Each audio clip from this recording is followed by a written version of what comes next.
My fellow countrymen, I come before you not as a figure of the past, but as the embodiment of the principles upon which this great republic was founded.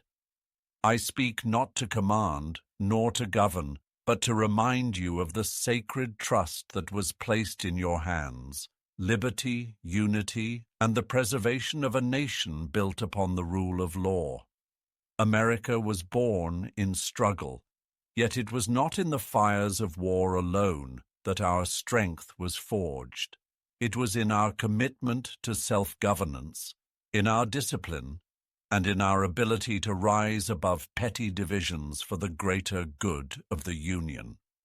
Today, I hear whispers of unrest, the rumblings of discontent, and the murmurs of what some call the big uprising. If such an uprising is to come, then I ask you, what is its purpose? What is its end?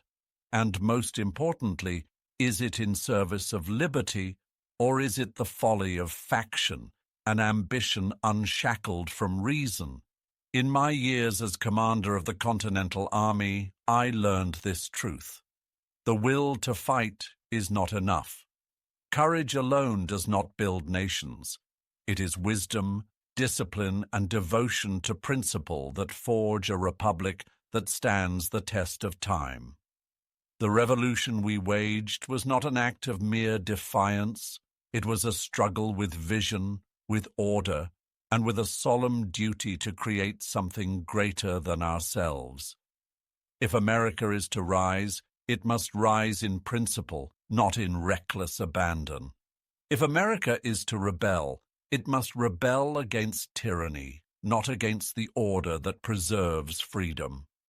If America is to change, it must change through the will of the people, expressed through law, debate, and unity, not through the chaos that devours nations from within. When I took my leave from the presidency, I warned against the dangers of factionalism, against those who would place party and passion before country. Have my warnings gone unheard? Have we become a people so divided by grievance that we would burn down the very house we built with blood and sacrifice? I ask you now, what do you seek? If it is justice, let it be just. If it is reform, let it be wise. If it is leadership, let it be selfless.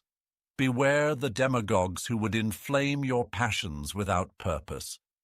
Beware those who would speak of liberty but seek power only for themselves. Beware those who would use your anger as a tool to sow discord and ruin. For if America falls, it shall not be at the hands of an enemy across the seas, nor by an army in the night.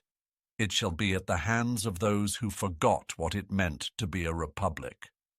The Constitution is your shield. The law is your guide. The republic is your inheritance.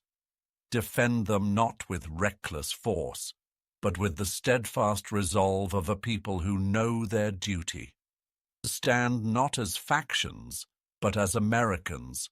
Stand not as enemies of one another, but as citizens of a great and fragile nation.